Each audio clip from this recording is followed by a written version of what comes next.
Neville Goddard Universo Quântico apresenta o livro completo O Poder da Consciência, de 1952.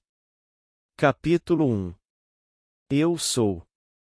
Todas as coisas, quando admitidas, são manifestadas pela luz, pois tudo o que é manifestado é luz.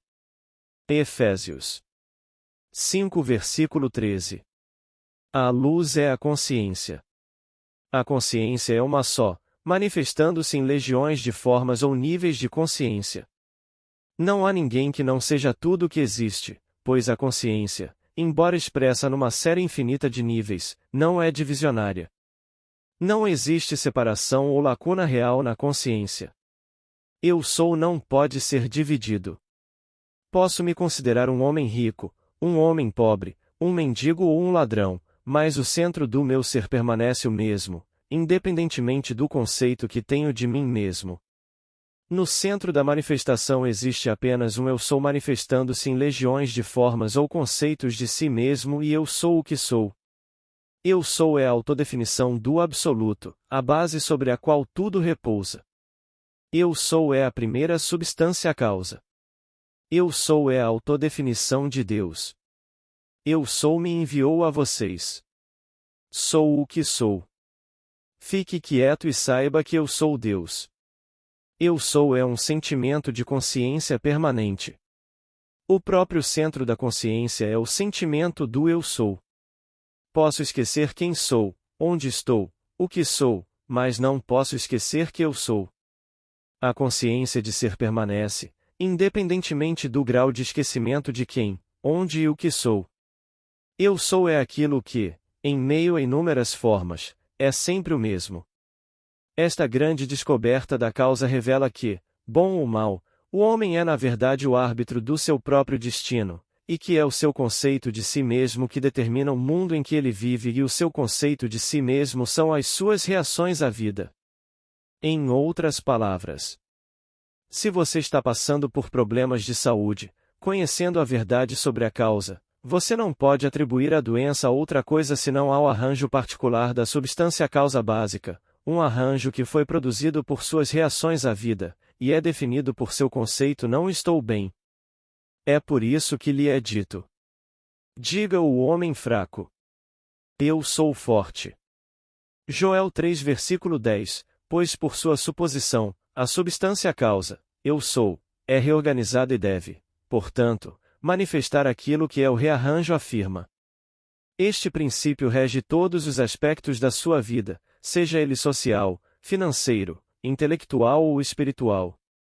Eu sou é aquela realidade para a qual, aconteça o que acontecer, devemos recorrer para obter uma explicação dos fenômenos da vida. É o conceito que o eu sou tem de si mesmo que determina a forma e o cenário da sua existência. Tudo depende da sua atitude para consigo mesmo, aquilo que ele não afirma como verdadeiro por si mesmo não pode despertar em seu mundo. Ou seja, o conceito que você tem de si mesmo, como sou forte, sou seguro, sou amado, determina o mundo em que você vive. Em outras palavras, quando você diz: eu sou um homem, sou um pai, sou um americano, você não está definindo diferentes eu sou, você está definindo diferentes conceitos ou arranjos de uma única substância causa, aquele que eu sou.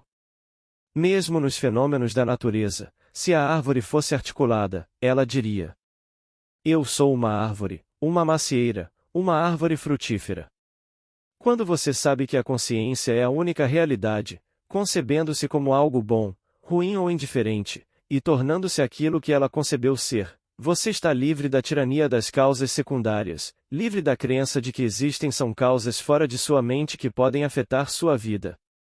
No estado de consciência do indivíduo encontra-se a explicação dos fenômenos da vida. Se o conceito que o homem tem de si mesmo fosse diferente, tudo no seu mundo seria diferente. Seu conceito de si mesmo sendo o que é, tudo em seu mundo deve ser como é. Assim, é bastante claro que existe apenas um sou e você é esse eu sou. E embora o eu sou seja infinito, você, pelo seu conceito de si mesmo, está exibindo apenas um aspecto limitado do infinito eu sou. Construa para você mansões mais imponentes, ó minha alma. à medida que as estações rápidas passam. Deixe seu passado abobadado. Que cada novo templo seja mais nobre que o anterior. Fecha-te do céu com uma cúpula mais vasta até que finalmente estejas livre, deixando sua concha superada pelo mar agitado da vida. Capítulo 2. Consciência. É somente por meio de uma mudança de consciência, mudando realmente o conceito que você tem de si mesmo, que você poderá construir mansões mais imponentes, as manifestações de conceitos cada vez mais elevados. Manifestar-se significa experimentar os resultados destes conceitos no seu mundo. É de vital importância compreender claramente o que é a consciência. A razão reside no fato de que a consciência é a única realidade, é a primeira e única causa, substância dos fenômenos da vida. Nada existe para o homem, exceto através da consciência que ele tem disso. Portanto, é para a consciência que você deve se voltar, pois ela é o único fundamento sobre o qual os fenômenos da vida podem ser explicados. Se aceitarmos a ideia de uma causa primeira, seguir-se-ia que a evolução dessa causa nunca poderia resultar em algo estranho a si mesma. Ou seja, se a substância causa primeira fosse luz, todas as suas evoluções, frutos e manifestações permaneceriam leves. Sendo a primeira substância causa consciência, todas as suas evoluções, frutos e fenômenos devem permanecer consciência. Tudo o que poderia ser observado seria uma forma ou variação superior ou inferior da mesma coisa. Em outras palavras, se a sua consciência é a única realidade, ela também deve ser a única substância. Consequentemente, o que lhe parece como circunstâncias, condições e até mesmo objetos materiais são, na verdade, apenas produtos de sua própria consciência.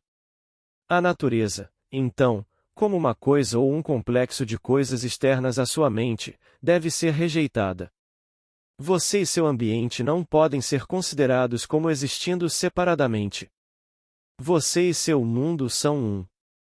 Portanto, você deve passar da aparência objetiva das coisas para o centro subjetivo das coisas, sua consciência, se realmente deseja conhecer a causa dos fenômenos da vida e como usar esse conhecimento para realizar seus sonhos mais queridos. No meio das aparentes contradições, antagonismos e contrastes da sua vida, existe apenas um princípio em ação, apenas a sua consciência operando. A diferença não consiste na variedade de substâncias, mas na variedade de arranjos da mesma substância causa, a sua consciência. O mundo se move com uma necessidade sem motivo. Com isto quer dizer que não tem motivo próprio, mas está sob a necessidade de manifestar o seu conceito, o arranjo da sua mente, e a sua mente está sempre disposta à imagem de tudo o que você acredita e consente como verdadeiro.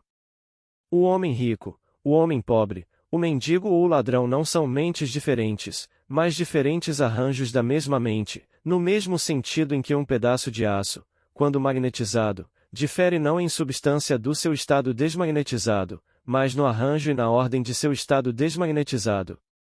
Suas moléculas. Um único elétron girando em uma órbita específica constitui a unidade de magnetismo. Quando um pedaço de aço ou qualquer outra coisa é desmagnetizado, os elétrons em rotação não param. Portanto, o magnetismo não deixou de existir. Há apenas um rearranjo das partículas, de modo que não produzam nenhum efeito externo ou perceptível. Quando as partículas estão dispostas aleatoriamente, misturadas em todas as direções, disse que a substância está desmagnetizada, mas quando as partículas são organizadas em fileiras de modo que várias delas ficam voltadas em uma direção, a substância é um ímã. O magnetismo não é gerado, ele é exibido. Saúde, riqueza, beleza e genialidade não são criadas, eles só são manifestados pela disposição da sua mente, isto é, pelo seu conceito de si mesmo, e o seu conceito de si mesmo é tudo o que você aceita e consente como verdadeiro. Aquilo com que você consente só pode ser descoberto por meio de uma observação acrítica de suas reações à vida. Suas reações revelam onde você vive psicologicamente, e onde você vive psicologicamente determina como você vive aqui no mundo exterior visível. A importância disso em sua vida diária deve ser imediatamente aparente. A natureza básica da causa primordial é a consciência. Portanto, a substância última de todas as coisas é a consciência. Capítulo 3. Poder de assunção. A principal ilusão do homem é a sua convicção de que existem outras causas além do seu próprio estado de consciência. Tudo o que acontece a um homem, tudo o que é feito por ele, tudo o que vem dele, acontece como resultado do seu estado de consciência. A consciência de um homem é tudo o que ele pensa, deseja e ama, tudo o que ele acredita ser verdadeiro e consciente. É por isso que uma mudança de consciência é necessária antes que você possa mudar o seu mundo exterior. A chuva cai como resultado de uma mudança na temperatura nas regiões mais altas da atmosfera. Então, da mesma forma, uma mudança de circunstância acontece como resultado de uma mudança no seu estado de consciência. Sejam transformados pela renovação da sua mente. Para ser transformado, toda a base dos seus pensamentos deve mudar.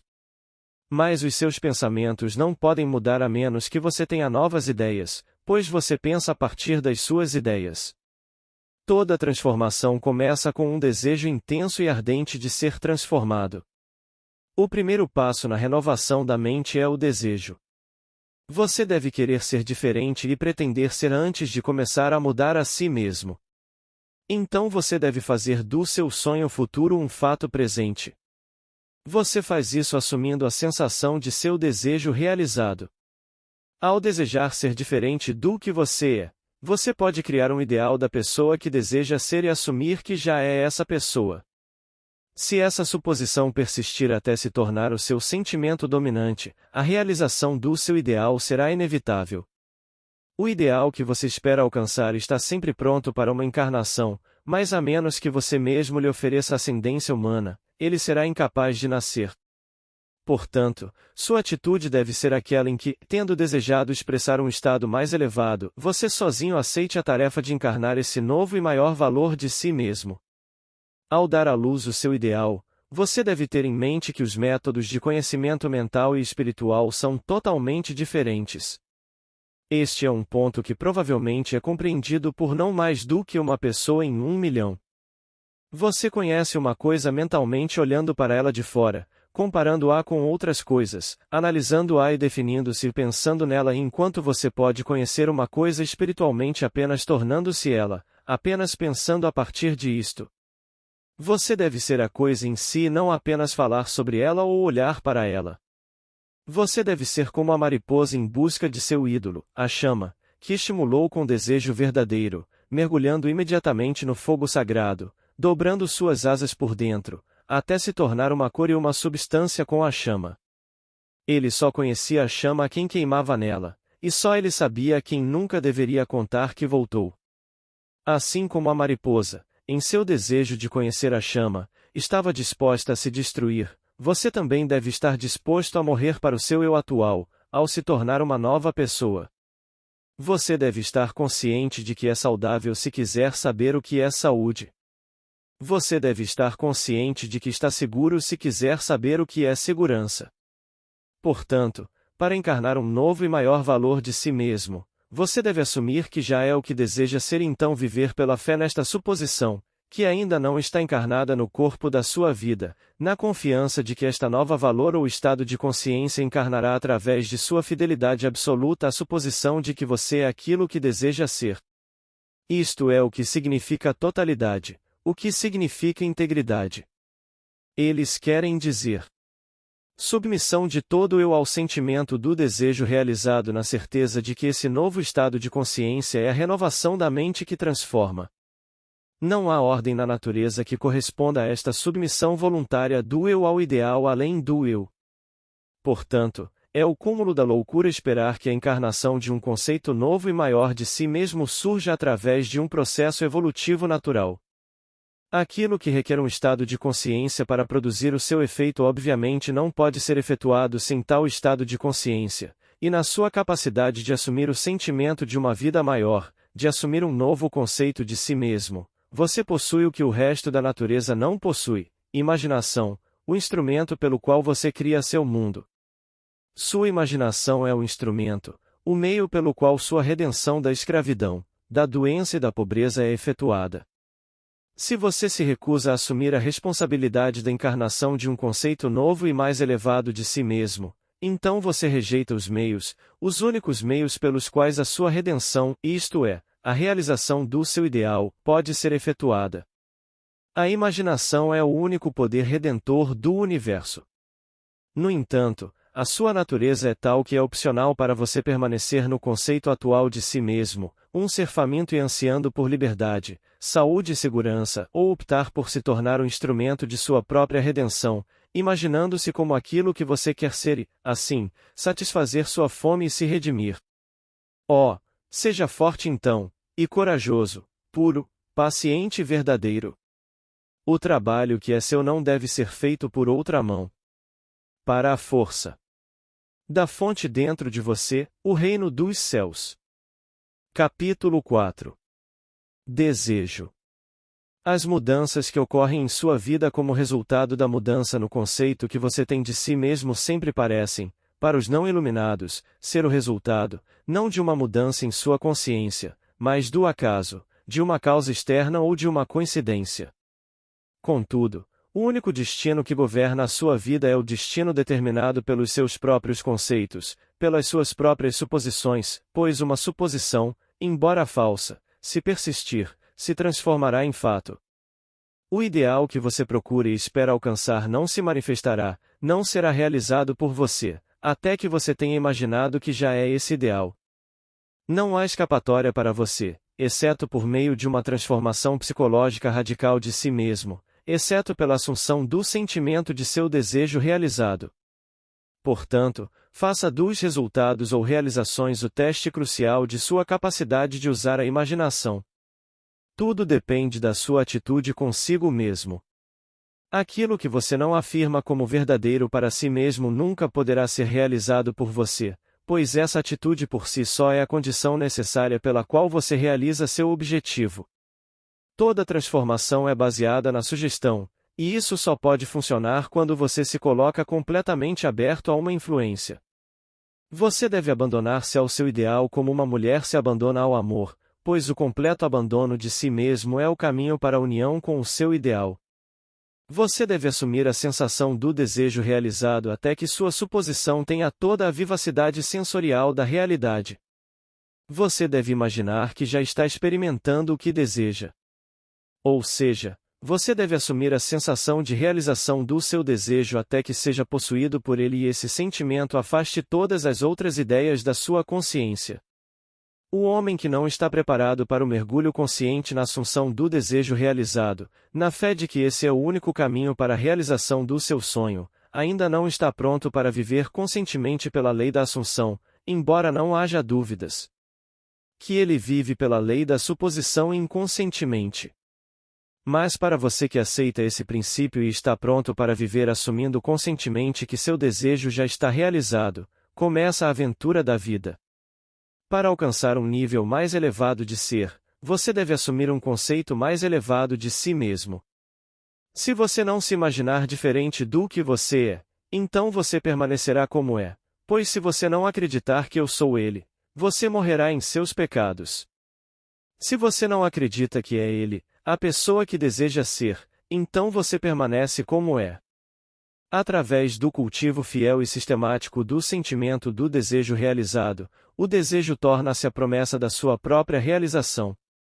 A assunção do sentimento do desejo realizado torna o sonho futuro um fato presente.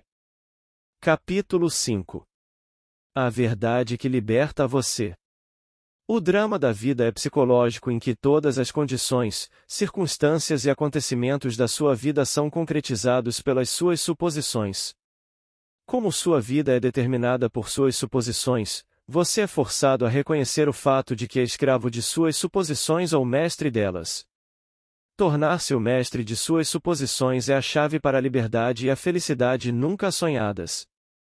Você pode alcançar esse domínio através do controle consciente e deliberado de sua imaginação. Você determina suas suposições desta maneira, forme uma imagem mental, uma imagem do estado desejado, da pessoa que você deseja ser. Concentre sua atenção na sensação de que você já é essa pessoa. Primeiro, Visualize a imagem em sua consciência. Então sinta-se nesse estado como se ele realmente formasse o mundo ao seu redor. Pela sua imaginação, aquilo que era uma mera imagem mental é transformado em uma realidade aparentemente sólida. O grande segredo é uma imaginação controlada e uma atenção bem sustentada, firme e repetidamente focada no objeto a ser realizado. Nunca é demais enfatizar que, ao criar um ideal dentro de sua esfera mental, ao assumir que você já é esse ideal, você se identifica com ele e, assim, se transforma em sua imagem, pensando a partir do ideal em vez de pensar no ideal.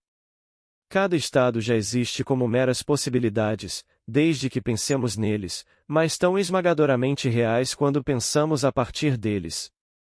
Isto foi chamado pelos antigos professores de sujeição à vontade de Deus ou descanso no Senhor, e o único verdadeiro teste de descanso no Senhor é que todos os que descansam são inevitavelmente transformados à imagem daquele em onde descansam pensando a partir do desejo realizado. Você se torna de acordo com sua vontade resignada, e sua vontade resignada é o seu conceito de si mesmo e de tudo o que você consente e aceita como verdadeiro. Você, assumindo o sentimento de seu desejo realizado e continuando nele, assume sobre si os resultados desse estado, não assumindo a sensação de seu desejo realizado, você estará sempre livre dos resultados. Quando você compreende a função redentora da imaginação, você tem nas mãos a chave para a solução de todos os seus problemas. Cada fase da sua vida é feita pelo exercício da sua imaginação. Somente a imaginação determinada é o meio do seu progresso, da realização dos seus sonhos. É o começo e o fim de toda a criação. O grande segredo é uma imaginação controlada e uma atenção bem sustentada, focada firme e repetidamente no sentimento do desejo realizado, até que ele preencha a mente e apague todas as outras ideias da consciência. Que presentes maiores poderiam ser dados a você do que ouvir a verdade que o libertará? A verdade que o liberta é que você pode experimentar na imaginação o que deseja experimentar na realidade. Ao manter essa experiência na imaginação, o seu desejo se tornará uma realidade. Você está limitado apenas pela sua imaginação descontrolada e pela falta de atenção à sensação de seu desejo realizado. Quando a imaginação não é controlada e a atenção não se fixa no sentimento do desejo realizado, então nenhuma oração, piedade ou invocação produzirá o efeito desejado. Quando você puder invocar à vontade qualquer imagem que desejar, quando as formas da sua imaginação forem tão vívidas para você quanto as formas da natureza, você será o senhor do seu destino. Você deve parar de gastar seus pensamentos, seu tempo e seu dinheiro. Tudo na vida deve ser um investimento. Visões de beleza e esplendor, formas de uma raça muito perdida, sons, rostos e vozes.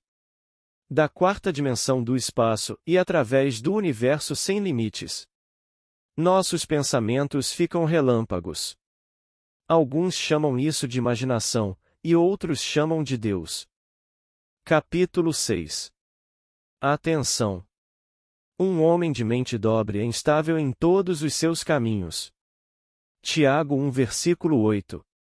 A atenção é forte na proporção da estreiteza do seu foco, isto é, quando está obcecada por uma única ideia ou sensação.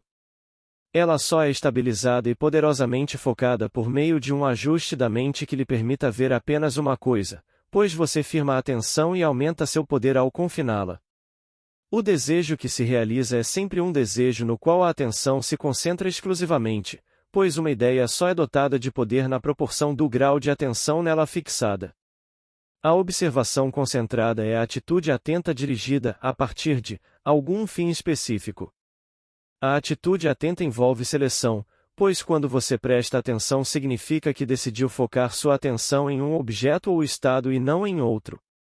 Portanto, quando você sabe o que quer, deve deliberadamente concentrar sua atenção no sentimento de seu desejo realizado, até que esse sentimento preencha a mente e apague todas as outras ideias da consciência. O poder da atenção é a medida da sua força interior. A observação concentrada de uma coisa exclui outras coisas e faz com que desapareçam. O grande segredo do sucesso é focar a atenção na sensação do desejo realizado sem permitir nenhuma distração. Todo progresso depende de um aumento de atenção. As ideias que o impelem à ação são aquelas que dominam a consciência, aquelas que possuem a atenção. A ideia que exclui todas as outras do campo da atenção descarrega em ação. Uma coisa que faço, esquecendo-me das coisas que atrás ficam, é que prossigo para o alvo. Isso significa que uma coisa que você pode fazer, esquecendo-se das coisas que ficaram para trás. Você pode avançar em direção ao objetivo de preencher sua mente com a sensação do desejo realizado. Para o homem não iluminado, tudo isso parecerá fantasia, mas todo o progresso vem daqueles que não adotam a visão aceita, nem aceitam o mundo como ele é. Como foi dito até agora, se você puder imaginar o que quiser, e se as formas do seu pensamento forem tão vívidas quanto as formas da natureza, você será, em virtude do poder da sua imaginação, senhor do seu destino. Sua imaginação é você mesmo, e o mundo como sua imaginação o vê é o mundo real. Quando você se propõe a dominar os movimentos da atenção, o que deve ser feito se você quiser alterar com sucesso o curso dos eventos observados, é então que você percebe quão pouco controle você exerce sobre sua imaginação e quanto ela é dominada por impressões sensoriais e por uma deriva nas marés do humor ocioso. Para ajudar a dominar o controle de sua atenção, pratique este exercício, noite após noite, pouco antes de adormecer. Esforce-se para manter sua atenção nas atividades do dia na ordem inversa. Concentre sua atenção na última coisa que você fez, ou seja, ir para a cama, e depois retroceda no tempo sobre os acontecimentos até chegar ao primeiro acontecimento do dia, sair da cama. Este não é um exercício fácil, mas assim como exercícios específicos ajudam muito no desenvolvimento de músculos específicos, também ajudarão muito no desenvolvimento do músculo da sua atenção. Sua atenção deve ser desenvolvida, controlada e concentrada para mudar com sucesso o conceito que você tem de si mesmo e, assim, mudar o seu futuro. A imaginação é capaz de fazer qualquer coisa, mas apenas de acordo com a direção interna da sua atenção. Se você persistir noite após noite, mais cedo ou mais tarde você despertará em si mesmo um centro de poder e se tornará consciente do seu eu maior, do seu verdadeiro eu. A atenção é desenvolvida por meio de exercícios ou hábitos repetidos. Através do hábito, uma ação se torna mais fácil e, assim, com o passar do tempo, dá origem a uma facilidade ou faculdade, que pode então ser utilizada para usos mais elevados. Quando você obtiver o controle da direção interna de sua atenção, você não ficará mais em águas rasas, mas se lançará nas profundezas da vida. Você caminhará na suposição do desejo realizado como se estivesse sobre um alicerce mais sólido até que a terra. Capítulo 7. A atitude. Experimentos recentemente conduzidos por Merle Lawrence, Princeton, e Adelbert E. Ames, Dartmouth, no laboratório de psicologia deste último em Hanover, NH, provam que o que você vê quando olha para algo depende não tanto do que está lá, mas da suposição que você faz quando você parece. Uma vez que o que acreditamos ser o mundo físico real é na verdade apenas um mundo assuposto, não é surpreendente que estas experiências provem que o que parece ser uma realidade sólida é na verdade o resultado de expectativas ou suposições. Suas suposições determinam não apenas o que você vê, mas também o que você faz, pois elas governam todos os seus movimentos conscientes e subconscientes em direção à realização de si mesmos. Há mais de um século, esta verdade foi declarada por Emerson da seguinte forma: assim como o mundo era plástico e fluido nas mãos de Deus, o mesmo acontece com tantos de seus atributos quanto trazemos para ele. Para a ignorância e o pecado, é pedra. Eles se adaptam a isso como podem, mas na proporção em que um homem tem em si algo divino, o firmamento flui diante dele e assume seu selo e forma. Sua suposição é a mão de Deus moldando o firmamento à imagem daquilo que você assume. A suposição do desejo realizado é a maré alta que o tira facilmente da barreira dos sentidos onde você ficou preso por tanto tempo. Eleva a mente à profecia no pleno sentido da palavra, e se você tiver aquela imaginação controlada e atenção absorvida que é possível obter, pode ter certeza de que tudo o que sua suposição implica acontecerá.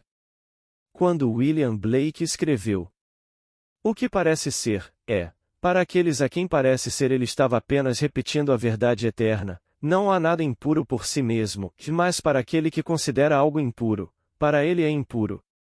Romanos 14 versículo 14. Porque não há nada impuro em si, ou limpo em si, você deve presumir o melhor e pensar apenas naquilo que é amável e de boa fama.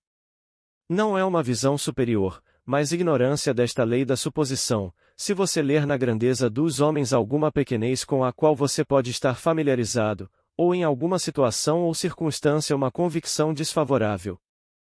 Seu relacionamento particular com o outro influencia sua suposição em relação a esse outro e faz com que você veja nele aquilo que você vê.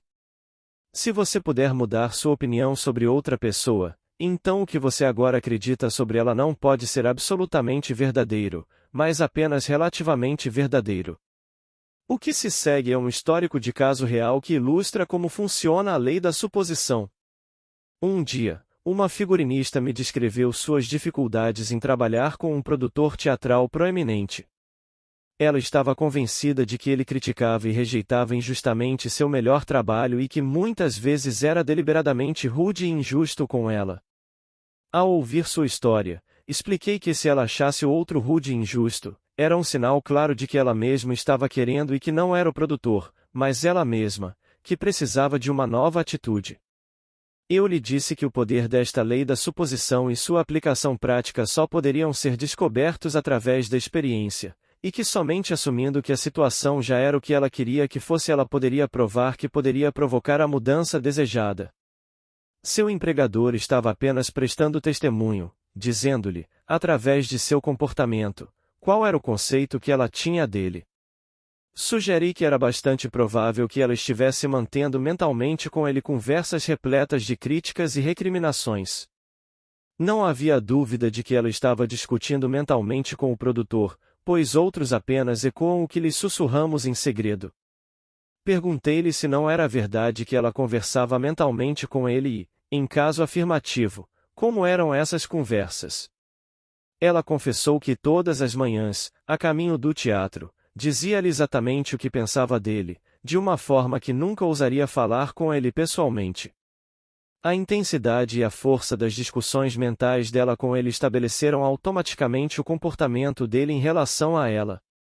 Ela começou a perceber que todos nós temos conversas mentais, mas, infelizmente, na maioria das vezes essas conversas são argumentativas, que basta observar o transeunte na rua para comprovar esta afirmação. Que tantas pessoas estão mentalmente absortas em uma conversa e poucas parecem felizes com isso, mas a própria intensidade de seu sentimento deve levá-las rapidamente ao incidente desagradável que elas mesmas criaram mentalmente, portanto, devem agora enfrentar. Ao perceber o que estava fazendo, concordou em mudar de atitude e viver fielmente esta lei, assumindo que seu trabalho era altamente satisfatório e que seu relacionamento com o produtor era muito feliz. Para isso ela concordou que antes de dormir à noite, no caminho para o trabalho e em outros momentos do dia ela imaginaria que ele a havia parabenizado pelos belos projetos e que ela, por sua vez, lhe havia agradecido por seu louvor e gentileza. Para sua grande alegria, ela logo descobriu por si mesma que sua própria atitude era a causa de tudo o que lhe acontecia. O comportamento de seu empregador se inverteu milagrosamente. A atitude dele, ecoando, como sempre fizera, aquilo que ela assumirá, agora refletia a mudança no conceito que ela tinha dele. O que ela fez foi pelo poder de sua imaginação. A suposição persistente dela influenciou o comportamento dele e determinou sua atitude em relação a ela. Com o passaporte do desejo nas asas de uma imaginação controlada, ela viajou para o futuro de sua própria experiência pré-determinada.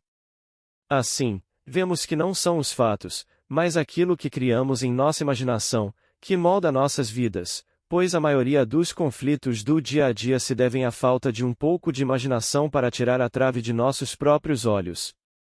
São os exatos e literais que vivem em um mundo fictício. Assim como esta designer, através da sua imaginação controlada, iniciou a mudança subtil na mente do seu empregador, também nós podemos, através do controlo da nossa própria imaginação e do sentimento sabiamente dirigido, resolver os nossos problemas.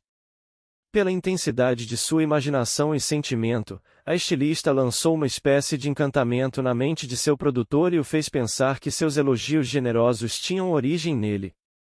Frequentemente, nossos pensamentos mais elaborados e originais são determinados por outros.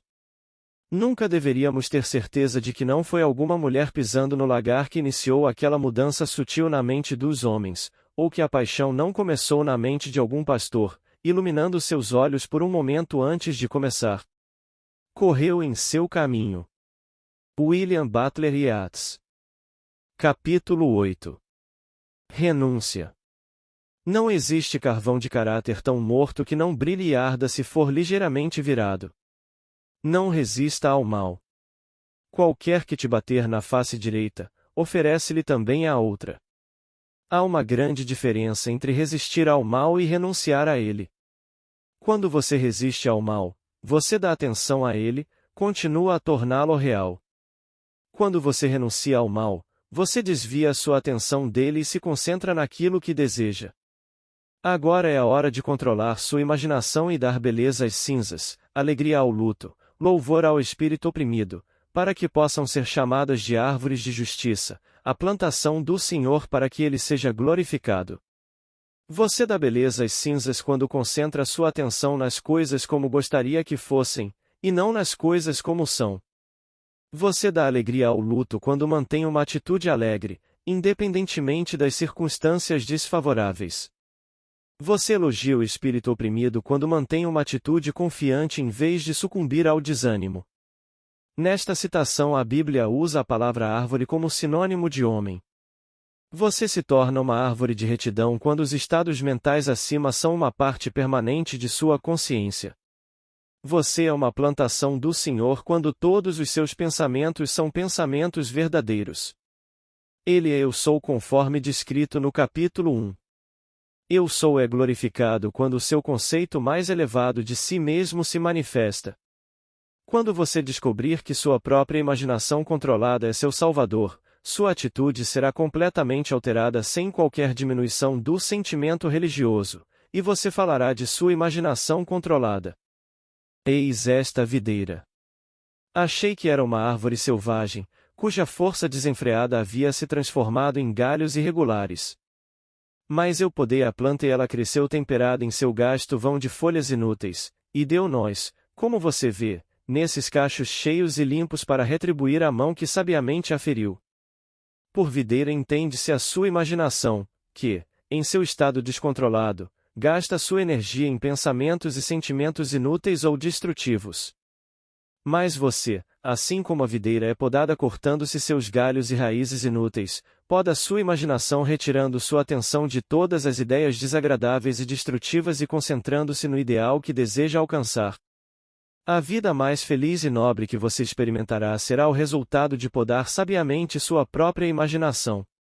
Sim, seja podado de todos os pensamentos e sentimentos desagradáveis que você possa pensar verdadeiramente, e seus pensamentos alimentarão a fome do mundo, fala a verdade, e cada palavra tua será uma semente frutífera, viva verdadeiramente sua vida será um grande e nobre credo. Capítulo 9. Preparando o seu lugar. E todos os meus são teus, e os teus são meus. João 17 versículo 10. Lança a tua foice e colhe, pois chegou a hora de você colher, pois a colheita da terra está madura. Apocalipse 14 versículo 15. Tudo é seu. Não vá em busca daquilo que você é, aproprie-se, reivindique, assuma. Tudo depende do seu conceito de si mesmo. Aquilo que você não afirma ser verdadeiro para si mesmo não pode ser realizado por você. A promessa é: a quem tem, ser-lhe-á dado, e terá em abundância, mas a quem não tem, até aquilo que parece ter lhe será tirado. Agarre-se, em sua imaginação, a tudo o que é amável e de boa fama, pois o que é amável e o que é bom são essenciais em sua vida para que ela valha a pena. Assuma. Você faz isso imaginando que já é o que deseja ser e já tem o que deseja. Como um homem pensa em seu coração, ele também é. Fique quieto e saiba que você é aquilo que deseja ser e nunca terá que procurar por isso. Apesar da sua aparência de liberdade de ação, você obedece, como tudo mais, à lei da suposição. Independentemente do que você pense sobre a questão do livre-arbítrio, a verdade é que suas experiências ao longo da vida são determinadas por suas suposições, sejam elas conscientes ou inconscientes. Uma suposição constrói uma ponte de incidentes que levam inevitavelmente à sua realização. O homem acredita que o futuro é o desenvolvimento natural do passado. Mas a lei da suposição mostra claramente que este não é o caso. Sua suposição o coloca psicologicamente onde você não está fisicamente, então seus sentidos o puxam de volta de onde você estava psicologicamente para onde você está fisicamente. São esses movimentos psicológicos para frente que produzem seus movimentos físicos para frente no tempo. A precognição permeia todas as escrituras do mundo. Na casa de meu pai há muitas moradas, se não fosse assim, eu teria lhe contado. Vou preparar um lugar para você. E se eu for e vos preparar lugar, voltarei e vos receberei para mim mesmo, para que onde eu estiver estejais vós também. E agora eu vos disse antes que acontecesse, para que, quando acontecer, creiais. João 14 versículo 2, 3, 29. O eu nesta citação é a sua imaginação que vai para o futuro, para uma das muitas mansões. Mansão é o estado desejado. Contar um evento antes que ele ocorra fisicamente é simplesmente sentir-se no estado desejado até que ele tenha o tom da realidade. Você vai e prepara um lugar para si mesmo, imaginando-se com a sensação de seu desejo realizado. Então, você sai desse estado de desejo realizado, onde você não esteve fisicamente, de volta para onde você estava fisicamente há um momento atrás. Então, com um irresistível movimento para frente, você avança através de uma série de eventos até a realização física do seu desejo, de que onde você esteve na imaginação, aí estará também na carne. Para o lugar de onde vêm os rios, para lá eles retornam novamente. Eclesiastes 1 versículo 7. Capítulo 10. Criação. Eu sou Deus e anuncio o fim desde o princípio, e desde os tempos antigos as coisas que ainda não aconteceram. Isaías 46 versículo 9, 10. A criação está concluída. A criatividade é apenas uma receptividade mais profunda, pois todo o conteúdo de todo o tempo e de todo o espaço, embora experienciado numa sequência de tempo, na verdade coexiste num agora infinito e eterno. Em outras palavras, tudo que você já foi ou será, na verdade, tudo que a humanidade já foi ou será, existe agora. Isto é o que se entende por criação, e a afirmação de que a criação está concluída significa que nada jamais será criado, apenas será manifestado. O que se chama criatividade é apenas tomar consciência do que já existe. Você simplesmente se torna consciente de porções crescentes daquilo que já existe. O fato de que você nunca pode ser algo que já não é ou experimentar algo que ainda não existe explica a experiência de ter uma sensação aguda de ter ouvido antes o que está sendo dito, ou de ter se encontrado antes da pessoa que está sendo encontrada pela primeira vez, ou de ter se encontrado antes da pessoa que está sendo encontrada pela primeira vez, ou ter visto antes um lugar ou coisa sendo vista pela primeira vez. Toda a criação existe em você, e é seu destino tornar-se cada vez mais consciente de suas infinitas maravilhas e experimentar porções cada vez maiores dela. Se a criação estiver concluída e todos os eventos estiverem ocorrendo agora, a pergunta que surge naturalmente na mente é o que determina a sua linha do tempo? Isto é, o que determina os eventos que você encontra? E a resposta é o seu conceito de si mesmo. Os conceitos determinam o caminho que a atenção segue. Aqui está um bom teste para provar esse fato. Assuma a sensação do seu desejo realizado e observe o caminho que sua atenção segue. Você observará que enquanto permanecer fiel à sua suposição, sua atenção será confrontada com imagens claramente relacionadas a essa suposição. Por exemplo, se você presumir que tem um negócio maravilhoso, notará como, em sua imaginação, sua atenção está focada em incidente após incidente relacionado a essa suposição. Amigos parabenizam você, dizem o quão sortudo você é. Outros são invejosos e críticos. A partir daí, sua atenção se volta para escritórios maiores, saldos bancários maiores e muitos outros eventos relacionados de forma semelhante. A persistência nesta suposição resultará na experiência real daquilo que você assumiu. O mesmo se aplica a qualquer conceito. Se o conceito que você tem de si mesmo é o de que você é um fracasso, você encontrará em sua imaginação toda uma série de incidentes em conformidade com esse conceito. Assim, vê-se claramente como tu, através do conceito que tens de ti mesmo, determinas o teu presente, isto é, a porção específica da criação que experiencias agora, e o teu futuro, ou seja, a porção específica da criação que irás experienciar. Capítulo 11. Interferência. Você é livre para escolher o conceito que aceitará de si mesmo. Portanto, você possui o poder de intervenção, o poder que lhe permite alterar o curso do seu futuro. O processo de elevação do seu conceito atual para um conceito superior de si mesmo é o meio de todo o verdadeiro progresso. O conceito superior está esperando que você o encarne no mundo da experiência. Ora, aquele que é capaz de fazer muito mais abundantemente além daquilo que pedimos ou pensamos, segundo o poder que opera em nós, a ele seja a glória.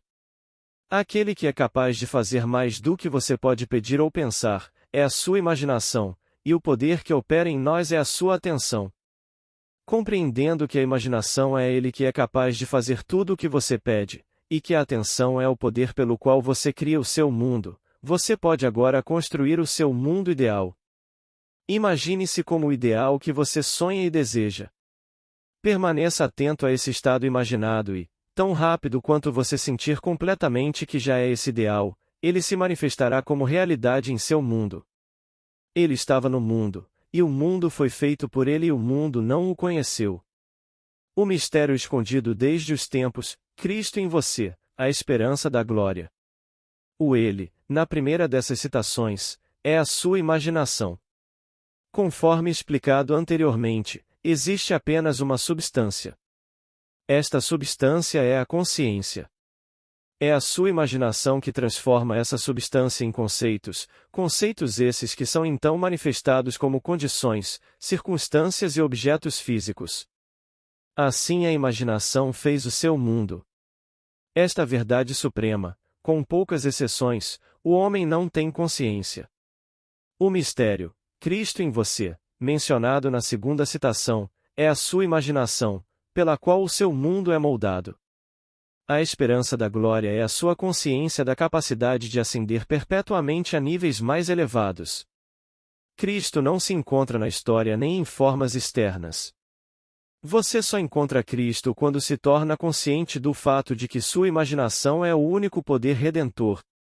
Quando isso for descoberto, as torres do dogma terão ouvido as trombetas da verdade e, como as muralhas de Jericó, desmoronarão em pó. Capítulo 12. Controle subjetivo. Sua imaginação é capaz de fazer tudo o que você pede, proporcionalmente ao grau de sua atenção.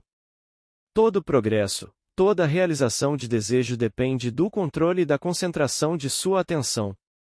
A atenção pode ser atraída de fora ou dirigida de dentro. A atenção é atraída de fora quando você está conscientemente ocupado com as impressões externas do presente imediato. As próprias linhas desta página estão atraindo sua atenção de fora. Sua atenção é direcionada de dentro para fora quando você escolhe deliberadamente com o que estará preocupado mentalmente. É óbvio que no mundo objetivo a sua atenção não é apenas atraída, mas constantemente direcionada para impressões externas. Mas, o seu controle no estado subjetivo é quase inexistente, pois neste estado a atenção é geralmente a serva e não o mestre, o passageiro e não o navegador, do seu mundo. Há uma enorme diferença entre a atenção dirigida objetivamente e a atenção dirigida subjetivamente, e a capacidade de mudar o seu futuro depende desta última. Quando você for capaz de controlar os movimentos de sua atenção no mundo subjetivo, poderá modificar ou alterar sua vida como desejar. Mas esse controle não pode ser alcançado se você permitir que sua atenção seja constantemente atraída de fora. A cada dia, estabeleça a tarefa de retirar deliberadamente sua atenção do mundo objetivo e focalizá-la subjetivamente. Em outras palavras, concentre-se nos pensamentos ou estados de espírito que você determina deliberadamente. Então, aquelas coisas que agora o restringem desaparecerão e desaparecerão. No dia em que você conseguir controlar os movimentos da sua atenção no mundo subjetivo, você será o senhor do seu destino. Você não aceitará mais o domínio de condições ou circunstâncias externas. Você não aceitará a vida com base no mundo exterior. Tendo alcançado o controle dos movimentos de sua atenção e tendo descoberto o mistério oculto desde os tempos, de que Cristo em você é sua imaginação, você afirmará a supremacia da imaginação e colocará todas as coisas em sujeição a ela. Capítulo 13. A aceitação. As percepções do homem não são limitadas por órgãos de percepção, ele percebe mais do que os sentidos, embora tão aguçados, podem descobrir. Por mais que você pareça estar vivendo em um mundo material, na verdade você está vivendo em um mundo de imaginação. Os eventos físicos externos da vida são fruto de períodos de florescimento esquecidos, resultados de estados de consciência anteriores e geralmente esquecidos. Eles são os fins fiéis às origens imaginativas muitas vezes esquecidas. Sempre que você fica completamente absorto em um estado emocional, você está naquele momento assumindo a sensação do estado realizado. Se persistir, tudo o que o deixa intensamente emocional, você experimentará em seu mundo. Esses períodos de absorção, de atenção concentrada, são o início das coisas que você colhe. É nesses momentos que você exerce seu poder criativo, o único poder criativo que existe. No final desses períodos, ou momentos de absorção, você passa desses estados imaginativos, onde não esteve fisicamente, para onde estava fisicamente há um instante. Nestes períodos o estado imaginado é tão real que quando regressamos ao mundo objetivo e descobrimos que não é o mesmo que o estado imaginado, é um choque real. Você viu algo na imaginação com tanta nitidez que agora se pergunta se a evidência de seus sentidos pode agora ser acreditada e, como que você pergunta, foi uma visão ou um sonho acordado? Fugiu é essa música. Eu acordo ou durmo? Esse choque inverte seu senso de tempo. Isto significa que, em vez de a sua experiência resultar do seu passado, ela agora se torna o resultado de estar na imaginação onde você ainda não esteve fisicamente. Na verdade, isso move através de uma ponte de incidentes até a realização física do seu estado imaginado. O homem que pode assumir à vontade qualquer estado que lhe agrade encontrou as chaves do reino dos céus. As chaves são o desejo, a imaginação e uma atenção constantemente focada na sensação do desejo realizado. Para tal homem, qualquer fato objetivo indesejável não é mais uma realidade e o desejo ardente não é mais um sonho. Prove-me agora com isto, diz o Senhor dos Exércitos, se eu não abrirei as janelas do céu e derramarei uma bênção sobre você, de modo que não haverá espaço suficiente para recebê-la. Malaquias 3 versículo 10. As janelas do céu podem não ser abertas e os tesouros apreendidos por uma vontade forte, mas eles se abrem por si mesmos e apresentam seus tesouros como uma dádiva gratuita, uma dádiva que surge quando a absorção atinge um grau tal que resulta em um sentimento de aceitação completa. A passagem do seu estado atual para a sensação do seu desejo realizado não ocorre através de uma lacuna. Há continuidade entre o chamado real e o irreal. Para passar de um estado para outro, você simplesmente estende seus sentidos, confia em seu toque e entra plenamente no espírito do que está fazendo. Não por força nem por violência, mas pelo meu espírito, diz o Senhor dos Exércitos. Assuma o espírito, o sentimento do desejo realizado, e você terá aberto as janelas para receber a bênção. Assumir um estado é entrar no espírito dele. Seus triunfos surpreenderão apenas aqueles que não conheceram sua passagem oculta do estado de saudade à assunção do desejo realizado. O Senhor dos Exércitos não responderá ao seu desejo até que você tenha assumido a sensação de já ser o que deseja ser, pois a aceitação é o canal de sua ação. A aceitação é o Senhor dos Exércitos em ação. Capítulo 14. A maneira sem esforço. O princípio da minimação governa tudo na física, desde o caminho de um planeta até o caminho de um pulso de luz. Minimação é o mínimo de energia, multiplicado pelo mínimo de tempo. Portanto, ao passar do estado atual para o estado desejado, você deve usar o mínimo de energia e levar o menor tempo possível. Sua jornada de um estado de consciência para outro é psicológica, portanto, para fazer a jornada, você deve empregar o equivalente psicológico de minimação, e o equivalente psicológico é mera suposição. No dia em que você compreender plenamente o poder da suposição, descobrirá que ela funciona em total conformidade com esse princípio. Funciona por meio da atenção, sem esforço. Assim, com o mínimo de ação por meio de uma suposição, você se apressa sem pressa e alcança seu objetivo sem esforço. Porque a criação terminou, o que você deseja já existe. Está excluído da vista porque você só pode ver o conteúdo da sua própria consciência. É função de uma suposição recuperar a visão excluída e restaurar a visão plena. Não é o mundo, mas as suas suposições que mudam. Uma suposição traz o invisível à vista. Não é nada mais nada menos do que ver com os olhos de Deus, isto é, com a imaginação.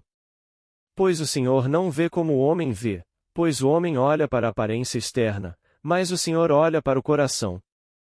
O coração é o órgão primário dos sentidos, daí a primeira causa da experiência. Quando você olha no coração, você está olhando para suas suposições, e as suposições determinam sua experiência. Observe sua suposição com toda diligência, pois dela estão as questões da vida. As suposições têm o poder de realização objetiva. Cada evento no mundo visível é o resultado de uma suposição ou ideia no mundo invisível. O momento presente é muito importante, pois é apenas no momento presente que as nossas suposições podem ser controladas. O futuro deve se tornar o presente em sua mente se você quiser operar sabiamente a lei da suposição. O futuro se torna presente quando você imagina que já é o que será quando sua suposição for cumprida. Fique quieto, menos ação, e saiba que você é aquilo que deseja ser. O fim da saudade deveria ser o ser. Traduza seu sonho em ser. A construção perpétua de estados futuros sem a consciência de já ser eles, ou seja, imaginar o seu desejo sem realmente assumir o sentimento do desejo realizado, é a falácia e a miragem da humanidade. É simplesmente um sonho fútil. Capítulo 15. A coroa dos mistérios. A assunção do desejo realizado é o navio que o transporta por mares desconhecidos até a realização do seu sonho. A suposição é tudo, a realização é subconsciente sem esforço. Assuma uma virtude se não a tiver. Haja partindo do pressuposto de que você já possui aquilo que procurava. Bem-aventurada aquela que acreditou, porque se cumprirão as coisas que da parte do Senhor lhe foram ditas. Assim como a Imaculada Conceição * é o fundamento dos mistérios cristãos, a Assunção * é a sua coroa. Psicologicamente, a Imaculada Conceição significa o nascimento de uma ideia em sua própria consciência, sem a ajuda de outra. Por exemplo, quando você tem um desejo, fome ou anseio específico, é uma concepção imaculada, no sentido de que nenhuma pessoa ou coisa física planta isso em sua mente. É autoconcebido. Cada homem é a Maria da Imaculada Conceição e deve dar origem à sua ideia, ******** a Assunção é a coroa dos mistérios porque é o uso mais elevado da consciência. Quando na imaginação você assume a sensação do desejo realizado, você é mentalmente elevado a um nível superior. Quando, através da sua persistência, essa suposição se torna um fato real, você automaticamente se encontra em um nível mais elevado, ou seja, você alcançou o seu desejo, no seu mundo objetivo. Sua suposição orienta todos os seus movimentos conscientes e subconscientes em direção ao fim sugerido de forma tão inevitável que na verdade dita os eventos. O drama da vida é psicológico e todo ele é escrito e produzido por suas suposições. Aprenda a arte da suposição, pois só assim você poderá criar sua própria felicidade. Capítulo 16. Impotência pessoal. A autoentrega é essencial e com isso queremos dizer a confissão da impotência pessoal. Eu não posso fazer nada por mim mesmo. Uma vez que a criação está concluída, é impossível forçar qualquer coisa a existir. O exemplo do magnetismo dado anteriormente é uma boa ilustração. Você não pode criar magnetismo, ele só pode ser exibido. Você não pode fazer a lei do magnetismo. Se você quiser construir um ímã, só poderá fazê-lo obedecendo à lei do magnetismo. Em outras palavras, você se rende ou se rende à lei. Da mesma forma, quando você usa a faculdade da suposição, você está se conformando com uma lei tão real quanto a lei que rege o magnetismo. Você não pode criar nem alterar a lei da suposição. É nesse aspecto que você é impotente. Você só pode ceder ou se conformar, e como todas as suas experiências são o resultado de suas suposições, consciente ou inconscientemente, o valor de usar conscientemente o poder da suposição certamente deve ser óbvio. Identifique-se voluntariamente com aquilo que você mais deseja, sabendo que isso encontrará expressão através de você. Renda-se ao sentimento do desejo realizado e seja consumido como sua vítima, e então levante-se como profeta da lei da Assunção. Capítulo 17. Tudo é possível. É de grande importância que a veracidade dos princípios delineados neste livro tenha sido comprovada repetidas vezes pelas experiências pessoais do autor. Ao longo dos últimos 25 anos, ele aplicou esses princípios e provou seu sucesso em inúmeras ocasiões. Ele atribui a uma suposição inabalável de que seu desejo já está sendo realizado, todo o sucesso que ele alcançou. Ele estava confiante de que, por meio dessas suposições fixas, seus desejos estavam predestinados a serem satisfeitos. Repetidamente ele assumiu a sensação de seu desejo realizado e continuou nessa suposição até que aquilo que ele desejava fosse completamente realizado. Viva a sua vida com um espírito sublime de confiança e determinação, desconsidere as aparências, as condições, e na verdade, todas as evidências dos seus sentidos que negam a realização do seu desejo. Descanse na suposição de que você já é o que deseja ser, pois nessa suposição determinada você e seu ser infinito estão fundidos em unidade criativa, e com seu ser infinito, Deus, todas as coisas são possíveis. Deus nunca falha. Pois quem pode deter-lhe a mão ou dizer-lhe, que fazes? Através do domínio de suas suposições você está, na verdade, capacitado a dominar a vida. É assim que se sobe a escada da vida e assim se realiza o ideal. A chave para o verdadeiro propósito da vida é entregar-se ao seu ideal com tal consciência de sua realidade que você comece a viver a vida do ideal e não mais a sua própria vida como era antes dessa entrega. Ele chama as coisas que não são vistas como se existissem, e o invisível se torna visto. Cada suposição tem seu mundo correspondente. Se você for verdadeiramente observador, perceberá o poder de suas suposições para mudar circunstâncias que parecem totalmente imutáveis. Você, por meio de suas suposições conscientes, determina a natureza do mundo em que vive.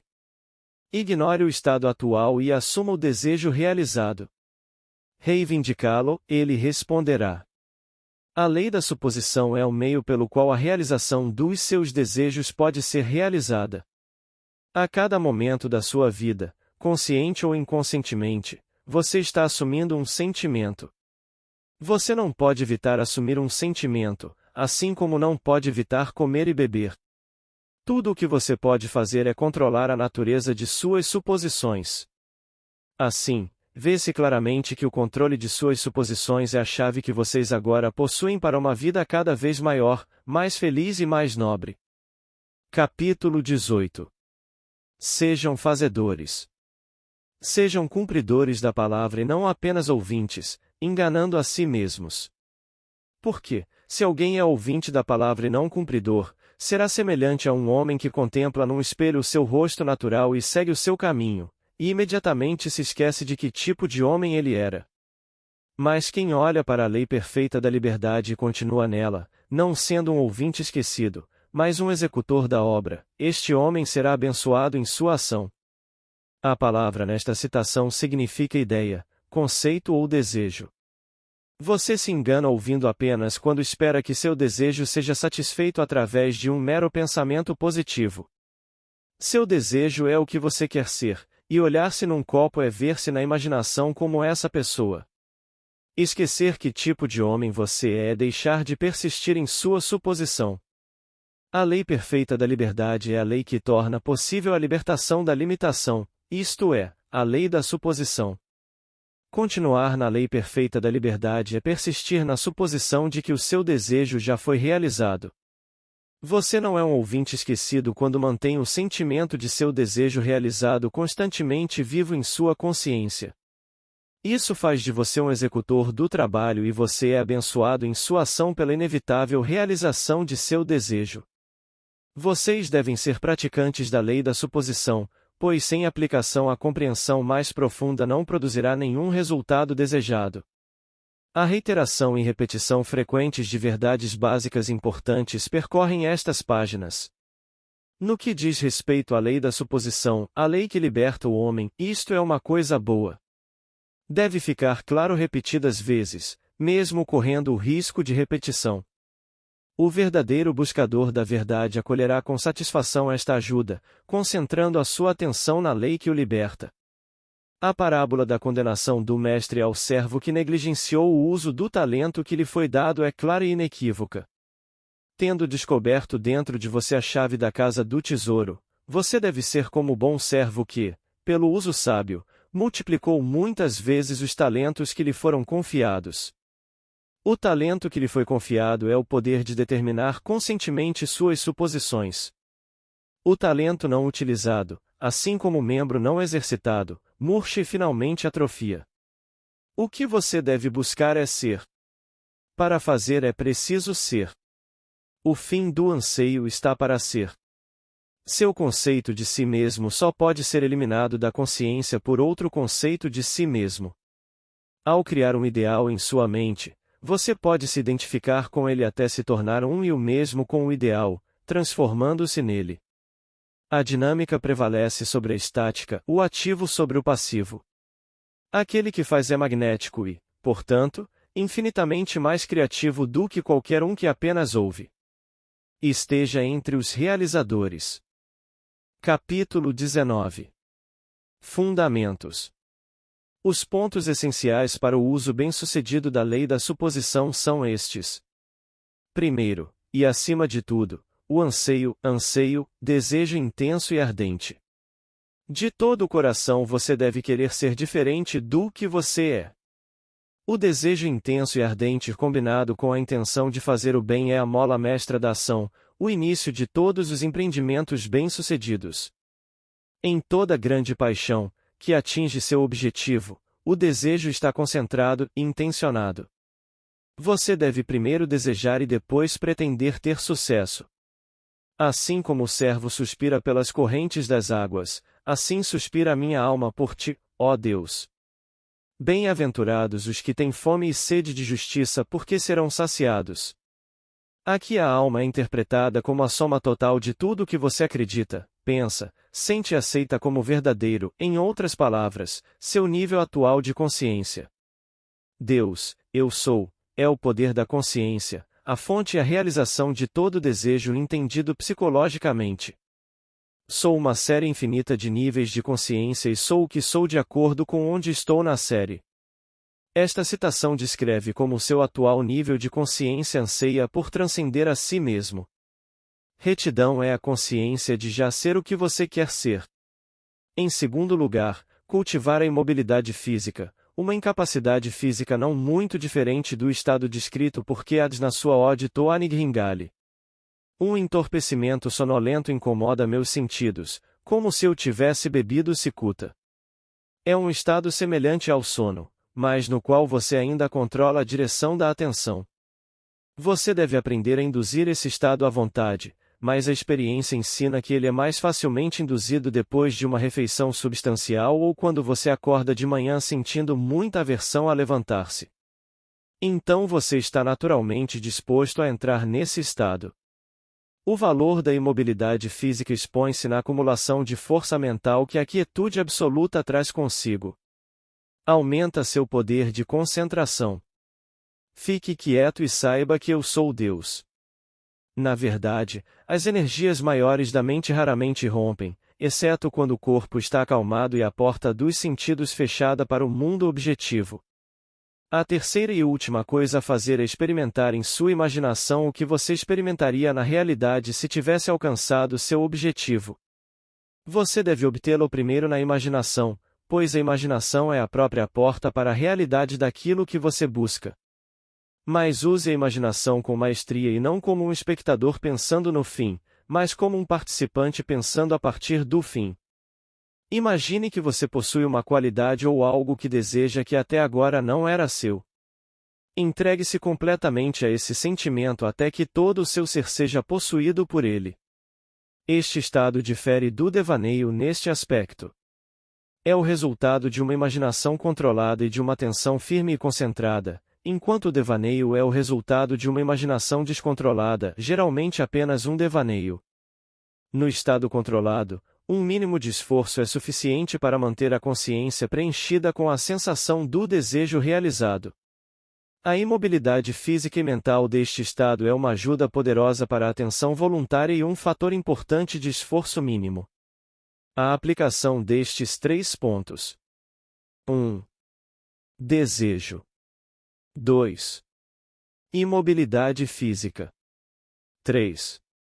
A suposição do desejo já realizado é o caminho para a unificação ou união com o seu objetivo. O primeiro ponto é pensar no fim, com intenção de realizá-lo. O terceiro ponto é pensar desde o final com a sensação de dever cumprido. O segredo de pensar desde o fim é gostar de ser isso. No minuto em que você torna isso prazeroso e imagina que você é isso, você começa a pensar desde o fim. Um dos mal-entendidos mais comuns é que esta lei funciona apenas para aqueles que têm um objetivo devoto ou religioso. Isto é uma falácia. Funciona de maneira tão impessoal quanto funciona a lei da eletricidade. Pode ser usado para fins gananciosos e egoístas, bem como para fins nobres. Mas deve-se sempre ter em mente que pensamentos e ações ignóbeis resultam inevitavelmente em consequências infelizes. Capítulo 20. Justiça. No capítulo anterior, a retidão foi definida como a consciência de já ser o que você deseja ser. Este é o verdadeiro significado psicológico e obviamente não se refere à adesão a códigos morais, leis civis ou preceitos religiosos. Você não pode atribuir muita importância a ser justo. Na verdade, toda a Bíblia está repleta de advertências e exortações sobre esse assunto. Quebre seus pecados pela justiça. Retenho a minha justiça e não a abandonarei, o meu coração não me repreenderá enquanto eu viver. Minha justiça responderá por mim no futuro. Muitas vezes as palavras pecado e justiça são usadas na mesma citação. Este é um contraste lógico de opostos e torna-se enormemente significativo à luz do significado psicológico da justiça e do significado psicológico do pecado. Pecado significa errar o alvo. Não atingir o seu desejo, não ser a pessoa que você deseja ser, é pecado. Retidão é a consciência de já ser o que você quer ser. É uma lei educativa imutável que os efeitos devem seguir as causas. Somente pela justiça você pode ser salvo do pecado. Há um mal-entendido generalizado sobre o que significa ser salvo do pecado. O exemplo a seguir será suficiente para demonstrar esse mal-entendido e estabelecer a verdade. Uma pessoa que vive em pobreza extrema pode acreditar que através de alguma atividade religiosa ou filosófica pode ser salva do pecado e a sua vida melhorar como resultado. Se, no entanto, ela continuar a viver no mesmo estado de pobreza, é óbvio que o que ele acreditava não será verdade, de fato, ele não foi salvo. Por outro lado, ele pode ser salvo pela justiça. O uso bem-sucedido da lei da suposição teria o resultado inevitável de uma mudança real em sua vida. Ele não viveria mais na pobreza. Ele não iria mais errar o alvo. Ele seria salvo do pecado. A menos que a vossa justiça exceda a justiça dos escribas e fariseus, de modo algum entrareis no reino dos céus. Escribas e fariseus significam aqueles que são influenciados e governados pelas aparências exteriores, as regras e costumes da sociedade em que vivem, o vão desejo de serem bem considerados pelos outros homens.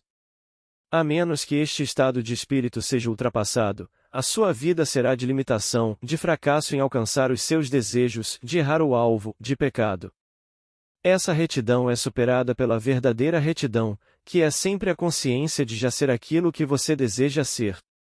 Uma das maiores armadilhas na tentativa de usar a lei da suposição é concentrar sua atenção nas coisas, em uma nova casa, em um emprego melhor, em um saldo bancário maior. Esta não é a justiça sem a qual você morre em seus pecados. A justiça não é a coisa em si, é a consciência, a sensação de já ser a pessoa que você deseja ser, de já ter o que deseja. Buscai primeiro o reino de Deus e a sua justiça, e todas estas coisas vos serão acrescentadas. O reino, criação inteira, de Deus, seu eu sou está dentro de você. Retidão é a consciência de que você já possui tudo. Capítulo 21. Livre-arbítrio. Muitas vezes se pergunta: o que deve ser feito entre a assunção do desejo realizado e a sua realização? Nada. É uma ilusão que, além de assumir a sensação do desejo realizado, você possa fazer qualquer coisa para ajudar na realização do seu desejo. Você pensa que pode fazer alguma coisa, você quer fazer alguma coisa, mas na verdade você não pode fazer nada. A ilusão do livre-arbítrio para fazer nada mais é do que ignorância da lei da suposição sobre a qual toda ação se baseia. Tudo acontece automaticamente. Tudo o que acontece com você, tudo o que é feito por você, acontece. Suas suposições, conscientes ou inconscientes, direcionam todos os pensamentos e ações para sua realização. Compreender a lei da suposição, estar convencido da sua verdade, significa livrar-se de todas as ilusões sobre o livre-arbítrio para agir. Na verdade, livre-arbítrio significa liberdade para selecionar qualquer ideia que você desejar. Ao assumir que a ideia já é um fato, ela se converte em realidade. Além disso, o livre-arbítrio acaba e tudo acontece em harmonia com o conceito assumido. Eu não posso fazer nada por mim mesmo. Porque não procuro a minha vontade, mas a vontade do Pai que me enviou. Nesta citação, o Pai obviamente se refere a Deus. Em um capítulo anterior, Deus é definido como Eu Sou. Visto que a criação está concluída, o Pai nunca está na posição de dizer eu estarei. Em outras palavras, tudo existe, e a consciência infinita do eu sou só pode falar no tempo presente. Não seja feita a minha vontade, mas a tua. Eu serei é uma confissão de que eu não sou. A vontade do Pai é sempre eu sou.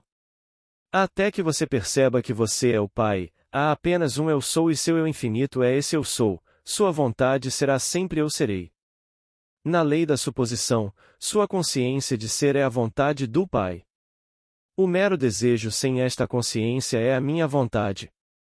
Esta grande citação, tão pouco compreendida, é uma afirmação perfeita da lei da suposição. É impossível fazer qualquer coisa. Você deve estar em ordem para fazer. Se você tivesse um conceito diferente de si mesmo, tudo seria diferente. Você é o que é, então tudo é como é. Os eventos que você observa são determinados pelo conceito que você tem de si mesmo. Se você mudar o conceito que tem de si mesmo, os eventos que estão à sua frente no tempo serão alterados, mas, assim alterados, eles formarão novamente uma sequência determinística a partir do momento dessa mudança de conceito. Você é um ser com poderes de intervenção que lhe permitem, através de uma mudança de consciência, alterar o curso dos eventos observados, na verdade, mudar o seu futuro. Negue a evidência dos sentidos e assuma a sensação do desejo realizado. Na medida em que a sua suposição é criativa e forma uma atmosfera, a sua suposição, se for nobre, aumenta a sua segurança e o ajuda a alcançar um nível mais elevado de ser. Se, por outro lado, sua suposição for desagradável, ela o atrapalhará e tornará seu caminho descendente mais rápido. Assim como as suposições adoráveis criam uma atmosfera harmoniosa, os sentimentos duros e amargos criam uma atmosfera dura e amarga. Todas as coisas que são puras, justas, amáveis e de boa fama, pensem nessas coisas. Isso significa fazer de suas suposições os conceitos mais elevados, mais nobres e mais felizes. Não há melhor momento para começar do que agora. O momento presente é sempre o mais oportuno para eliminar todas as suposições desagradáveis e concentrar-se apenas no bem. Assim como você, reivindique para os outros sua herança divina. Veja apenas o que há de bom e o que há de bom neles. Instigue o que há de mais elevado nos outros a confiança e a autoafirmação através da sua suposição sincera do bem deles, e você será o seu profeta e o seu curador, pois uma realização inevitável aguarda todas as suposições sustentadas. Você ganha por suposição o que nunca conseguirá pela força. Uma suposição é um certo movimento da consciência. Este movimento, como todo movimento, exerce uma influência sobre a substância circundante, fazendo com que ela tome a forma, ecoe e reflita a suposição. Uma mudança de sorte é uma nova direção e perspectiva, apenas uma mudança no arranjo da mesma substância mental, a consciência. Se você quiser mudar sua vida, você deve começar pela fonte, com seu próprio conceito básico de si mesmo. A mudança exterior, tornando-se parte de organizações, órgãos políticos, organismos religiosos, não é suficiente. A causa é mais profunda. A mudança essencial deve ocorrer em você mesmo, no seu próprio conceito de si mesmo. Você deve assumir que é o que deseja ser e continuar nisso, pois a realidade de sua suposição tem sua existência em completa independência do fato objetivo e se revestirá de carne se você persistir no sentimento do desejo realizado. Quando você sabe que as suposições, se persistirem, se consolidam em fatos, então os eventos que parecem aos não iniciados meros acidentes serão entendidos por você como os efeitos lógicos e inevitáveis de sua suposição. O importante a ter em mente é que você tem livre-arbítrio infinito na escolha de suas suposições, mas nenhum poder para determinar condições e eventos. Você não pode criar nada, mas sua suposição determina que parte da criação você experimentará. Capítulo 22. Persistência. E ele lhes disse: Qual de vós tem um amigo e irá ter com ele à meia-noite e lhe dirá: E amigo, empresta-me 3 pães, pois um amigo meu em sua viagem veio até mim, e não tenho nada para lhe propor. E ele de dentro responderá e dirá: Não me incomode, a porta está fechada e meus filhos estão comigo na cama, eu não posso me levantar e te dar. Eu digo a você. Embora ele não se levante e lhe dê, porque é seu amigo, ainda assim, por causa de sua importunação, ele se levantará e lhe dará quantos ele precisar. E eu digo a você: peça e lhe será dado, buscai e encontrareis, batei, e abrir-se-vos-á. Existem 3 personagens principais nesta citação X, você e os 2 amigos mencionaram. O primeiro amigo é um estado de consciência desejado. O segundo amigo é a busca de um desejo e a realização. 3 é o símbolo da totalidade, da conclusão. Os pães simbolizam substância. A porta fechada simboliza os sentidos que separam o visível do invisível. Crianças na cama significam ideias adormecidas. A incapacidade de ascender significa que um estado de consciência desejado não pode ascender até você, você deve ascender até ele. Importunidade significa exigir persistência, uma espécie de atrevimento descarado. Pedir, buscar e bater significa assumir a consciência de já ter o que você deseja. Assim, as Escrituras lhe dizem que você deve persistir em ascender, assumir, a consciência de que seu desejo já está sendo realizado. A promessa é definitiva de que se você for desavergonhado em sua insolência ao assumir que já possui aquilo que seus sentidos negam, isso lhe será dado, seu desejo será alcançado. A Bíblia ensina a necessidade de persistência através do uso de muitas histórias. Quando Jacó buscou uma bênção do anjo com quem lutou, ele disse: "Não te deixarei ir, a menos que me abençoe." Quando a sunamita procurou a ajuda de Eliseu, ela disse: "Tão certo como vive o Senhor, e como vive a tua alma, não te deixarei." E ele se levantou e a seguiu. A mesma ideia é expressa em outra passagem. E ele lhes contou uma parábola de que os homens deveriam orar sempre e não desmaiar, dizendo: "E havia numa cidade um juiz que não temia a Deus, nem considerava os homens, e havia uma viúva naquela cidade, e ela veio até ele, dizendo: Vingue-me do meu adversário." E ele não faria isso por um tempo, mas depois ele disse consigo mesmo: "Embora eu não tema a Deus, nem considere o homem, contudo, porque esta viúva me perturba, eu a vingarei, para que ela não me canse com a sua vinda contínua." A verdade básica subjacente a cada uma destas histórias é que o desejo surge da consciência da realização última e que a persistência em manter a consciência do desejo já realizado resulta na sua realização. Não basta sentir-se no estado de oração respondida, você deve persistir nesse estado. Essa é a razão da injunção: o homem deve orar sempre e não desmaiar. Aqui, orar significa agradecer por já ter o que deseja. Somente a persistência na suposição do desejo realizado pode causar aquelas mudanças sutis em sua mente que resultam na mudança desejada em sua vida. Não importa se são anjos, Eliseu ou juízes relutantes, todos devem responder em harmonia com a sua suposição persistente. Quando parece que outras pessoas em seu mundo, além de você, não agem com você como você gostaria, não é devido à relutância da parte delas, mas à falta de persistência em sua suposição de que sua vida já é como você deseja. A sua suposição, para ser eficaz, não pode ser um único ato isolado, deve ser uma atitude mantida do desejo realizado. E essa atitude mantida que o leva até lá, de modo que você pensa a partir do seu desejo realizado em vez de pensar no seu desejo, é auxiliada pela assunção frequente do sentimento do desejo realizado. É a frequência, e não a duração, que o torna natural. Aquilo para o qual você retorna constantemente constitui o seu eu mais verdadeiro. A ocupação frequente do sentimento do desejo realizado é o segredo do sucesso.